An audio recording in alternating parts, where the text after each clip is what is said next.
Primeiro, eu queria agradecer mais uma vez aí o convite, fiquei super honrada de poder participar desse evento, um evento com tanta gente aí, com conteúdo super importante, transmitindo experiência, conhecimento, nesse momento em que a gente precisa tanto desse intercâmbio, né? E coube a mim, então, falar sobre pós-Covid-19 e sistema cardiorrespiratório, um tema que eu adoro estudar. Claro que as repercussões da Covid-19 no sistema cardiorrespiratório a gente está constantemente aprendendo, algo que eu venho estudando, a gente ainda não tem uma experiência tão consolidada, mas existem algumas repercussões da Covid-19 no sistema cardiorrespiratório que são já de nosso conhecimento devido a outras patologias que causam impacto semelhante. Então, a gente acaba conseguindo associar e levar isso para a nossa conduta, né? Eu trabalho com treinamento físico, com reabilitação cardiopulmonar, então a gente acaba vendo uma série de interfaces aí entre o acometimento da Covid-19 e as doenças cardiopulmonares em geral. Comecei com essa imagem aqui, só para reforçar e para lembrar que o nosso organismo ele funciona como uma engrenagem, né? Então, toda vez que a gente fala, especialmente de sistema cardiorrespiratório, nunca é uma coisa só, né? E qualquer parte dessa máquina, dessa engrenagem que tenha algum prejuízo na sua funcionalidade, vai impactar todo o sistema, todo o organismo, especialmente quando a gente pensa em sistema cardiorrespiratório, onde a função do pulmão interfere diretamente na função cardíaca e a função muscular. Então, a gente vai ver ao longo da apresentação, até o final da apresentação, muito isso, que é algo muito complexo, que uma coisa puxa a outra, que nunca é uma partezinha só. Eu vou tentar desmembrar em algumas partes para a gente explicar com uma didática, uma clareza maior, para entender qual o impacto da Covid-19 nessa engrenagem. Bom, apesar da Covid-19 ter ficado reconhecida, principalmente na fase inicial, aí, pelo impacto severo ao sistema cardiopulmonar, levando inclusive a uma insuficiência respiratória aguda importante, nós sabemos que existe um impacto extrapulmonar já bem abrangente, também conhecido. Então, principalmente nos casos que se agravam, né, para a forma grave da doença, onde nós temos uma repercussão sistêmica atingindo aí diversos órgãos, dentre eles o coração e o sistema circulatório como um todo. Nos próximos 20 minutos eu vou tentar me aprofundar um pouco mais aí, para que vocês entendam qual a repercussão do coronavírus no sistema cardiocirculatório, impactando o sistema cardiorrespiratório. Nós sabemos, né, isso também já é algo bastante difundido, que existe um grupo de pessoas que tem uma maior predisposição a desenvolver a forma grave da doença. É o chamado grupo de risco. E dentro do grupo de risco para a Covid-19 estão principalmente aqueles que apresentam já história prévia de doenças cardiovasculares, mostrando que essas pessoas que têm história de doença cardiovascular prévia teriam aí uma maior chance de desenvolver a forma grave da doença. Entretanto, mesmo aqueles que não têm história de doença cardiovascular anterior, podem desenvolver algumas alterações que vão impactar de maneira bastante importante o sistema cardiocirculatório. São essas alterações protrombóticas, vasculares e miocárdicas. A gente vai descrever ao longo dessa apresentação de maneira um pouco mais detalhada cada uma delas.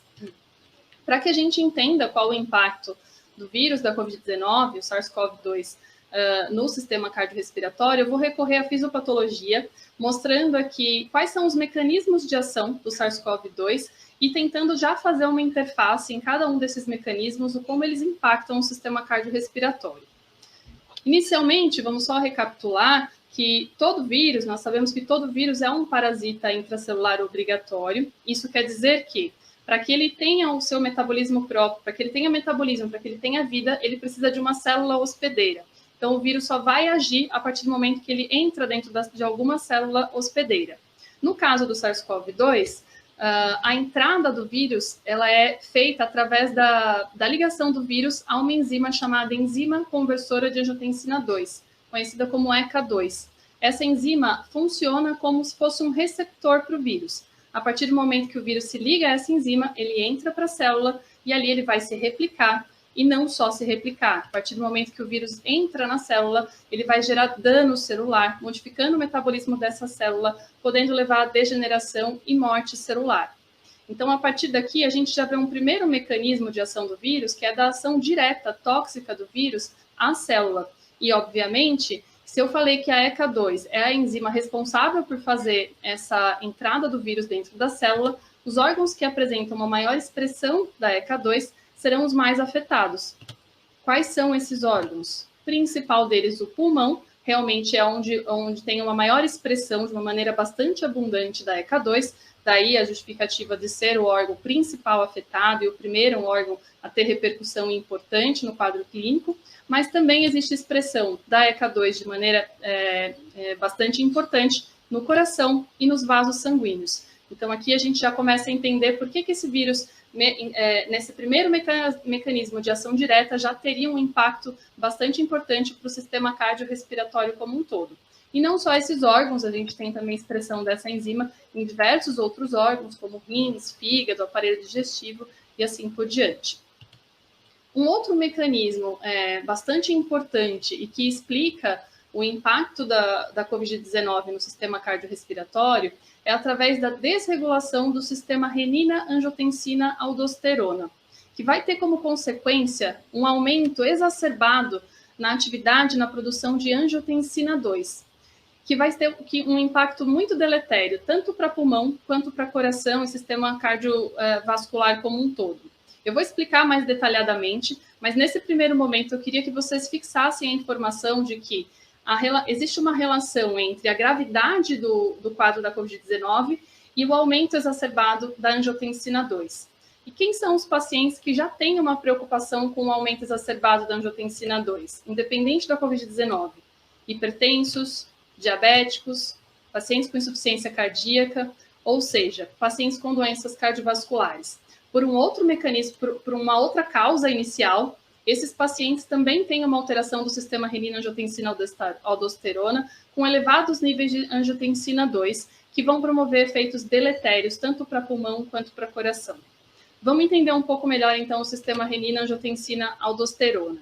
Qual que é a função desse sistema? Basicamente, o objetivo do sistema renina-angiotensina-aldosterona é fazer uma manutenção da pressão arterial, balanço hídrico e de sódio, a fim de manter perfusão tecidual. De uma maneira bastante resumida, para que a gente entenda aqui o papel desse sistema, imaginem que houve uma queda da perfusão tecidual, ou seja, uma redução de fluxo sanguíneo nos rins. A partir do momento que há uma redução dessa perfusão renal, há um aumento na liberação de renina pelos rins, que é a primeira enzima desse sistema renina-angiotensina-aldosterona. Ela vai ser responsável por fazer a clivagem do angiotensinogênio, que vem de origem do fígado, que vai converter, a renina será responsável por clivar angiotensinogênio e angiotensina 1, que posteriormente, através da ação da ECA, enzima conversora de angiotensina, irá ser convertida em angiotensina 2. E essa angiotensina 2, como o objetivo inicial era melhorar a perfusão tecidual, ela vai promover uma série de adaptações através de vasoconstrição e aumento da volemia sanguínea para restabelecer essa perfusão tecidual. Isso funcionaria muito bem desde que não haja excesso na produção de angiotensina 2.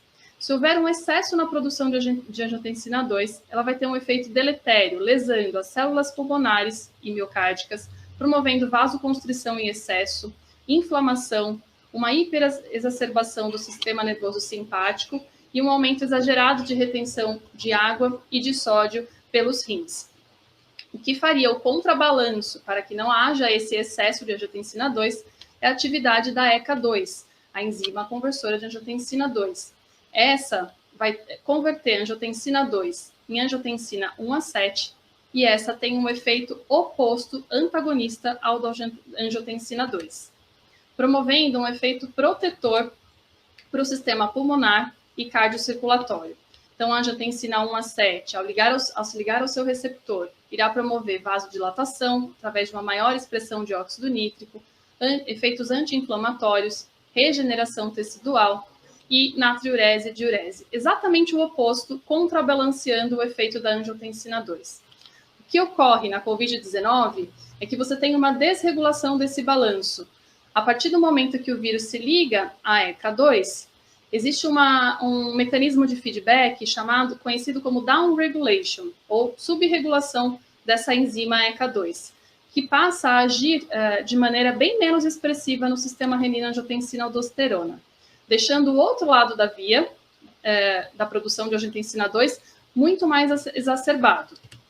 Então, o downregulation, a subregulação da ECA2, vai levar a um acúmulo na produção de angiotensina 2, e esse acúmulo de angiotensina 2 vai ser extremamente deletério, tanto para o sistema pulmonar quanto para o sistema cardíaco, levando a lesão tecidual no pulmão e no coração, uma sobrecarga de volume para o sistema cardiovascular, devido ao aumento da volemia, e um estresse para o miocárdio, tanto pelo aumento de sobrecarga de volume, como pela exacerbação do sistema nervoso simpático e o aumento de fatores inflamatórios. Voltando aos mecanismos de ação do vírus, tendo explicado esse segundo mecanismo de desregulação do sistema renina-angiotensina-aldosterona, nós vamos para um terceiro ponto bastante importante, também crucial no agravamento da Covid-19, que é a ação do vírus lesando as células endoteliais. As células endoteliais são as células que formam a parede do vaso sanguíneo. Uma vez que essas células são lesadas, existe uma inflamação local que faz com que o vaso não funcione da sua melhor maneira. Passa-se a haver uma maior produção de fatores protrombóticos, que favorecem a formação de trombos, e uma menor atividade dos fatores antitrombóticos, levando a uma maior predisposição para a formação de trombos. Além disso, o vaso não tem mais uma ótima funcionalidade para vasodilatar, aumentando, por exemplo, a resistência vascular periférica. Toda vez que o vaso não tem uma boa funcionalidade, isso vai repercutir na hemodinâmica como um todo. Então, nós podemos ter um aumento da pressão arterial, promovido por esse aumento da vasoconstrição, da má funcionalidade de dilatação do vaso, um aumento, uma predisposição à isquemia devido a uma menor perfusão tecidual e, consequentemente, um maior esforço para o miocárdio. Isso levando aí a um quadro de estresse oxidativo importante para o sistema cardiovascular como um todo. Em paralelo a tudo isso, conforme avança a ação, o quadro viral, avança-se também a resposta do sistema imunológico, e isso pode, em alguns casos, levar a uma resposta extremamente desregulada e exacerbada do sistema imunológico, produzindo um excesso de citocinas inflamatórias. E nesse momento, um quadro de infecção e de inflamação local passa a ser sistêmico, não mais só no pulmão ou só na célula endotelial do vaso, e sim um aumento de citocinas inflamatórias em toda a corrente sanguínea, que vai afetar de maneira sistêmica diversos outros órgãos e piorar o quadro anterior. Quando associamos essa inflamação sistêmica com a inflamação nos vasos do endotélio, eu tenho ainda uma maior predisposição à formação de trombos e coágulos. Se isso ocorrer num paciente que já apresenta obstruções das coronárias, por exemplo, os pacientes que têm doença arterial coronariana, você vai predispor o paciente à ruptura de placas de aterosclerose, formação de trombo, o que dá origem ao infarto agudo do miocárdio. Não bastasse isso, mesmo se você não tem um indivíduo que já tem uma formação de placa de aterosclerose, uma predisposição para infarto, ele também pode ter uma lesão do músculo cardíaco pela formação de microtrombos. Eu vou mostrar aqui uma imagem de um estudo que realizou a autópsia com 40 corações de pessoas que haviam vindo a óbito por Covid-19, e o objetivo era avaliar as lesões miocárdicas. 14 desses 40 corações analisados tinham necrose das células do miocárdio, dos miócitos. Destes, só 3 desses 14 tinham o que seria característico de infarto, uma grande área do músculo cardíaco infartada, necrosada, fibrosada, devido à obstrução de artérias coronárias, como expliquei anteriormente, provavelmente por pacientes que já tinham doença arterial coronariana previamente. Mas a grande maioria, que não apresentava alterações nas coronárias, tinham microlesões, e essas pequenas lesõezinhas eram causadas por microtrombos, que não eram nas coronárias, mas nos capilares, nas arteríolas, nas artérias pequenas do músculo cardíaco. E essas microlesões, apesar de não caracterizar um infarto, podem levar a uma insuficiência cardíaca, a inflamação do músculo cardíaco, conhecida como miocardite, e uma predisposição maior a arritmias. Então, mesmo em pacientes pacientes que evoluíram para quadros graves da Covid-19, que não tinham história de doença arterial coronariana, ele pode desenvolver uma disfunção cardíaca, uma insuficiência cardíaca aguda, somente por conta da formação desses microtrombos que são disseminados ao longo do músculo cardíaco. Então, basicamente, o curso clínico da doença acontece dessa forma. Conforme avança a fase viral, inicialmente provocando efeitos leves a moderados, com que a gente já conhece, tosse, febre, em alguns casos evoluindo para pneumonia, dispneia, hipoxemia. 80% dos casos vão parar aqui nessa primeira fase, mas o restante dos casos vão ter repercussões de sintomas mais graves, não mais só pela resposta viral, mas pela resposta do próprio organismo, do sistema imunológico, frente ao vírus, que vai levar a uma resposta exacerbada, provocando a formação, a elevação de diversos marcadores inflamatórios na corrente sanguínea e aí uma inflamação sistêmica. A elevação desses marcadores inflamatórios tem inclusive um nome que demarca a importância disso no quadro clínico, que seria tempestade de citocinas. Essa tempestade de citocinas inflamatórias é que vai agravar o quadro.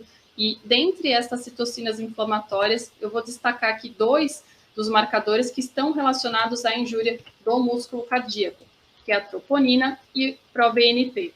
Esses marcadores, os pacientes que apresentam elevação de troponina, muito provavelmente tiveram lesão do músculo cardíaco, do miocárdio, então é um marcador importante antes que a gente comece a fazer atendimento, por exemplo, para iniciar atividade física, saber se você tem a avaliação cardiológica adequada desse paciente para iniciar um treinamento físico. Todo paciente que evolui para quadro de miocardite precisa ser afastado da atividade física, precisa de uma avaliação cardiológica e liberação depois de alguns meses para retornar ao exercício físico. Quais são as alterações pulmonares, então, de maneira mais detalhada agora, promovidas pela infecção aí do coronavírus? Bom, primeiro, a primeira alteração que aparece seria promovida pela própria inflamação das células epiteliais dos alvéolos, que formam aqui a parede alveolar.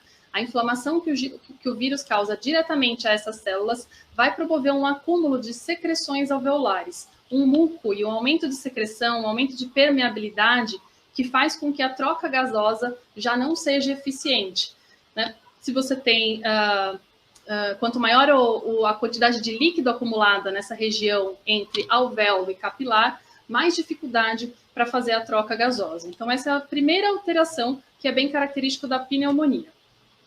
Além disso, a morte celular de alguns dessas células epiteliais alveolares vai levar à perda de unidades alveolares importantes, que faz com que eu diminua a minha área de troca gasosa. Além de eu ter uma área prejudicada pela formação de secreção e muco, eu ainda tenho perda de área de troca, de unidades alveolares. E essas áreas vão ficando realmente fibrosadas. Eu tenho uma troca de tecido intersticial, que seria o tecido eficiente para troca gasosa, por tecido fibroso, por colágeno. É uma alteração que vai levar cada vez mais à redução do número de alvéolos e de áreas eficientes para a troca gasosa. Portanto, além de associada a esse quadro, eu ainda tenho uma redução na perfusão alveolar, né, com vasoconstrição dos vasos dos capilares, dos vasos sanguíneos nessa região e também em outras regiões sistêmicas, mas especificamente no pulmão, essa redução da perfusão alveolar prejudica ainda mais uma área que já não está com troca gasosa eficiente. Então, eu tenho, ao longo do agravamento, um espessamento da camada intersticial, onde existe essa troca, justamente com troca do tecido intersticial por tecido fibroso. Consequentemente, eu tenho uma redução da complacência pulmonar, caracterizando como uma doença restritiva pulmonar. Tenho redução da capacidade de expansibilidade do pulmão, reduzindo ainda mais a troca gasosa e, portanto, dificultando, tornando aí um quadro de difusão alveolar bastante prejudicado. Essas alterações são as principais alterações pulmonares que vão levar ao desfecho comum observado de quadro clínico de hipoxemia, com redução da saturação de oxigênio. E com relação às alterações cardiovasculares? Bom, nós já dissemos que existe uma ação direta do vírus ao músculo cardíaco, que pode afetar diretamente o coração, e também uma ação indireta, através do aumento das citocinas inflamatórias, né? Os desfechos cardiovasculares seriam a maior predisposição a trombos, então quadros de trombose, a inflamação do músculo cardíaco, conhecida como miocardite, que consequentemente pode levar a quadros de insuficiência cardíaca aguda e também a maior predisposição para arritmias. Então, basicamente, eu tenho para o miocárdio um aumento da demanda metabólica promovido por esse quadro inflamatório, esse aumento do estresse oxidativo, a desregulação do sistema renina-angiotensina-aldosterona. Então, eu tenho uma maior necessidade de oxigênio, de suprimento energético para o miocárdio, e em contrapartida, do outro lado, eu tenho uma hipoxemia causada pela disfunção respiratória. Então, aqui eu tenho um quadro então, que leva a um desbalanço entre a oferta e o suprimento de oxigênio, que vai levar a uma série de lesões para o sistema cardiorrespiratório, conforme a gente foi falando até aqui. Então, quais são os mecanismos de lesão para o miocárdio, tendo em vista tudo que eu falei até agora? Basicamente, eles estão resumidos aqui. Tudo que está aqui, eu falei até esse momento, e apesar de parecer algo bastante complexo, quando a gente olha, se a gente for por partes, a gente vai recapitulando tudo que foi dito até esse momento, a gente vai fazer isso agora, tenho certeza, espero que vocês consigam acompanhar o raciocínio aí. Então, vamos lá. Primeiro, nós temos o primeiro mecanismo de lesão miocárdica, uma toxicidade viral direta nos cardiomiócitos, nas células do músculo cardíaco, que a gente comentou lá atrás. Depois, nós temos a questão da incompatibilidade entre suprimento e demanda de oxigênio, exatamente o que eu trouxe anteriormente, que é causada pelo aumento da demanda metabólica para o miocárdio, associado à hipoxemia devido à insuficiência respiratória. Essa incompatibilidade entre suprimento e demanda de oxigênio, ela pode ser exacerbada em pacientes que já têm uma história prévia de doença arterial coronariana ou insuficiência cardíaca, são pacientes que têm uma reserva cardíaca baixa, então, toda vez que você exige mais de esforço para o miocárdio, para esses pacientes que não têm uma boa reserva, esse desbalanço entre suprimento e demanda de oxigênio é ainda mais agravado. E da mesma forma que essa incompatibilidade entre suprimento e demanda de oxigênio pode fazer com que nesses pacientes que já tinham uma doença prévia cardiovascular, você deflagre um evento agudo, como ruptura de placa da artéria coronária, levando aí ao infarto agudo do miocárdio. Do outro lado, nós temos uma disfunção microvascular, que é causada pela inflamação dos vasos sanguíneos, que são essas vasculites, e lesão das células endoteliais, por uma maior predisposição a formar coágulos e trombos, então uma hipercoagulabilidade, um distúrbio entre os fatores pró-trombóticos e antitrombóticos, e a formação de microtrombos disseminados, levando a essa disfunção microvascular. Essa disfunção microvascular pode ocasionar uma cardiomiopatia por estresse no miocárdio, levando a pequenos focos de necrose, que não caracterizam um infarto, mas que tem repercussão importante para a função cardíaca. O estado hiperinflamatório sistêmico vai só exacerbar essa cardiomiopatia por estresse e causar lesão direta às células cardíacas. E essa miocardite, que é a inflamação do músculo cardíaco, vai predispor a quadros de insuficiência cardíaca aguda e também a possíveis arritmias. Daí o risco de se praticar exercício físico enquanto há a presença de miocardite não tratada. O desbalanço, a desregulação do sistema renina-angiotensina-aldosterona pode intensificar ainda a gravidade da insuficiência cardíaca. E a exacerbação do sistema nervoso simpático também pode intensificar tanto a insuficiência cardíaca quanto a predisposição a arritmias. Como sequelas, porque todas essas alterações que eu falei, algumas delas podem ser reversíveis, outras não. As sequelas que são de longo prazo ainda estão sendo estudadas, a gente ainda não tem certeza do que pode ser totalmente revertido, quais são as sequelas que podem se manter, mas as sequelas principais que têm sido observadas nos pacientes, independente inclusive do nível de gravidade, seriam um aumento da frequência cardíaca de repouso, uma taquicardia, que aparece não necessariamente com uma disfunção do ritmo cardíaco, pode ser uma taquicardia sinusal, com regularidade do ritmo, mas a pessoa está em repouso e o batimento acima de 100, né? O ideal normal é que seja abaixo de 100. Isso é uma sequela nos pacientes pós-Covid persistente, que aparece em diversos pacientes. Um aumento da pressão arterial, além dos níveis normais do paciente pré-Covid, repercussões de insuficiência renal e um pior controle para glicemia, tanto em pacientes que já tinham diabetes, como em pacientes que não tinham diabetes e passam a ter essa alteração a partir da Covid-19. As possíveis explicações para essas sequelas posteriores são as que eu citei anteriormente, com essa desregulação do sistema renina-angiotensina-aldosterona, do sistema nervoso simpático hiperexacerbado, uma disfunção endotelial, justamente a função do vaso sanguíneo, o quadro inflamatório, a hipóxia, isquemia, a inflamação dos vasos, as vasculites e essa sobrecarga de volume ocasionada como consequência dessas alterações. Os pacientes que ficam em ventilação mecânica por mais tempo têm ainda mais exacerbado esses sintomas. Quanto maior o tempo em ventilação mecânica, maiores são essas alterações.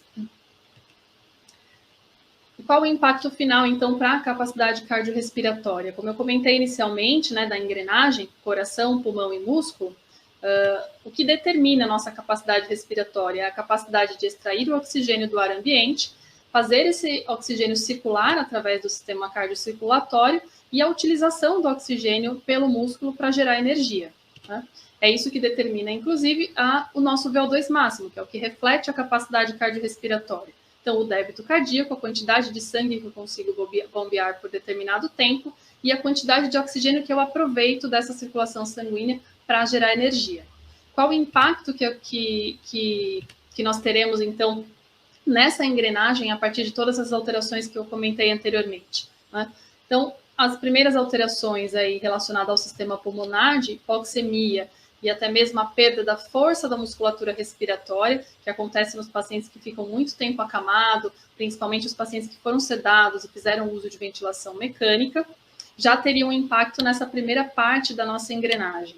Posteriormente, uma redução da função cardíaca, com redução da fração de ejeção do ventrículo esquerdo, provocado pela miocardite, por aqueles microtrombos e essas alterações diretas no músculo cardíaco.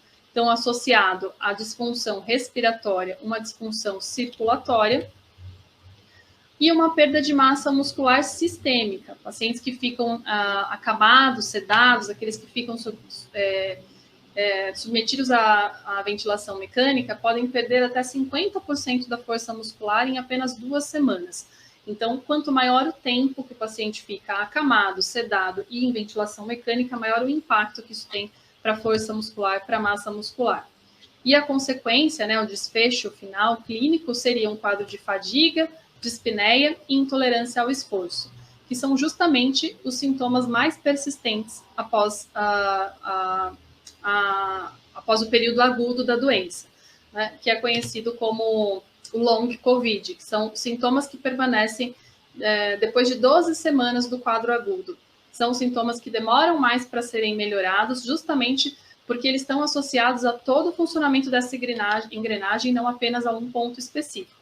Em geral, a hipoxemia e essas alterações pulmonares, a gente tem uma melhora expressiva nas primeiras semanas, só que ainda persiste a perda de força muscular, que faz com que eu tenha uma redução importante ainda da capacidade cardiorrespiratória. E qual que seria o melhor remédio, né, para esse quadro? Aí todos nós sabemos que o exercício físico tem um papel muito importante para restabelecer essa função muscular, cardíaca e respiratória, né? Nosso sistema cardiorrespiratório como um todo. Então, obrigada. Espero que tenha ficado claro aí, apesar do tema complexo, a importância dessa engrenagem, o que uma coisa está relacionada à outra, e a importância que nós, profissionais de educação física, temos para restabelecer essas funções de uma maneira mais eficiente depois do acometimento pela Covid-19. Obrigada, estou à disposição para dúvidas.